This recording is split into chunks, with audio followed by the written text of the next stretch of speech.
Assalamualaikum warahmatullahi wabarakatuh. Kami dari kelompok 3 akan mempresentasikan tentang model pembelajaran terintegrasi dengan anggota kelompok Syira Putri Ramadhani, NIM 400141912, Kristina Hidayati dengan NIM 40014193031, Anissa Nurfadilah dengan NIM 40014193037, dan Ismida Rahmawati dengan NIM 40014190044. Secara garis besar, terdapat 6 pembahasan yang akan kami bahas. Pertama, pengertian pembelajaran terintegrasi. Kedua, karakteristik pembelajaran terintegrasi. Ketiga, hal-hal yang perlu diperhatikan dalam pembelajaran terintegrasi. Keempat, langkah-langkah pembelajaran terintegrasi. Kelima, kelebihan dan kekurangan pembelajaran terintegrasi, serta yang keenam, contoh penerapan pembelajaran terintegrasi.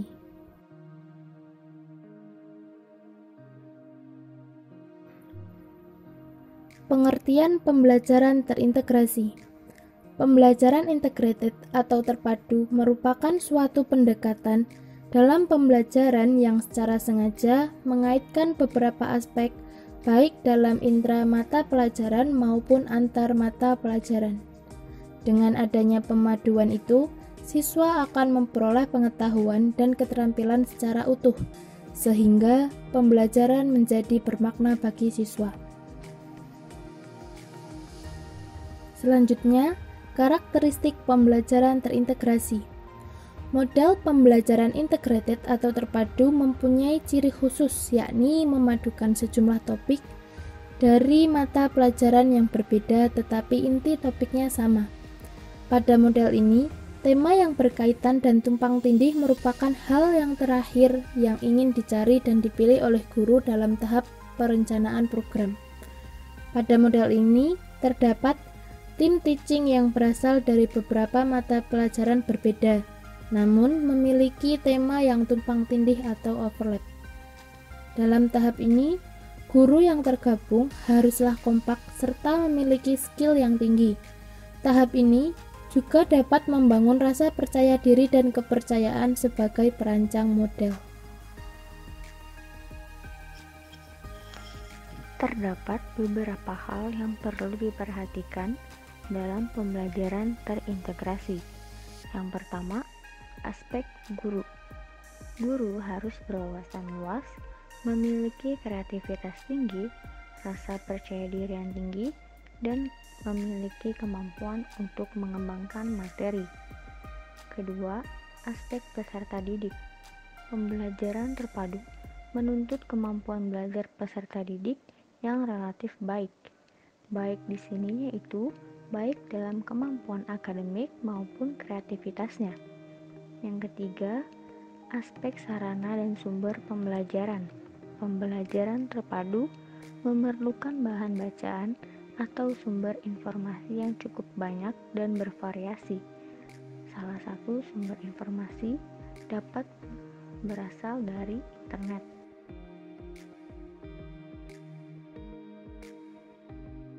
Selanjutnya, ada langkah-langkah pembelajaran integrated. Pada tahap awal, guru hendaknya membentuk tim antar bidang studi untuk menyeleksi konsep-konsep, keterampilan-keterampilan, dan sikap-sikap yang akan dibelajarkan dalam satu semester tertentu untuk beberapa bidang studi.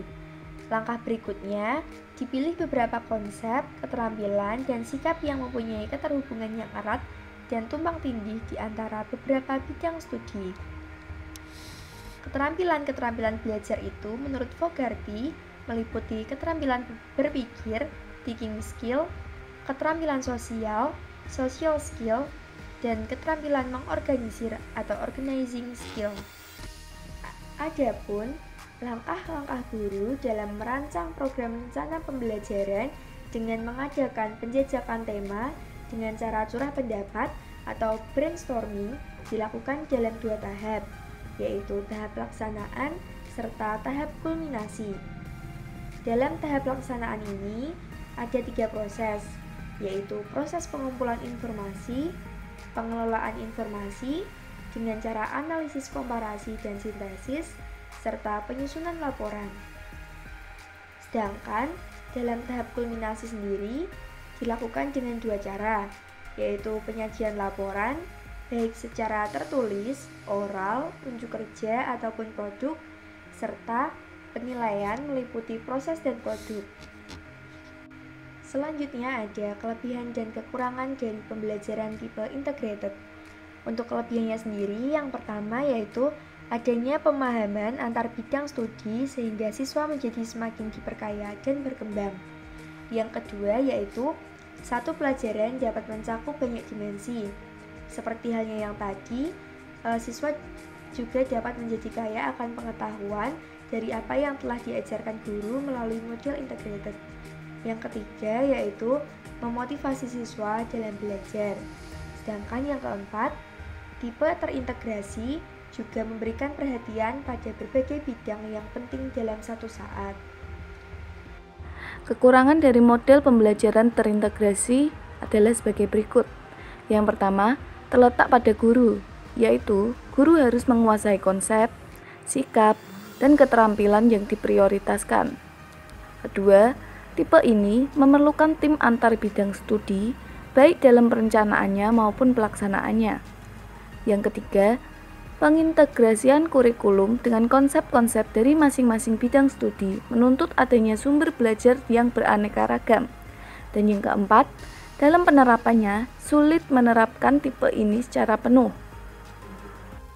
Contoh penerapan untuk model integrated dalam pembelajaran tingkat SLTP.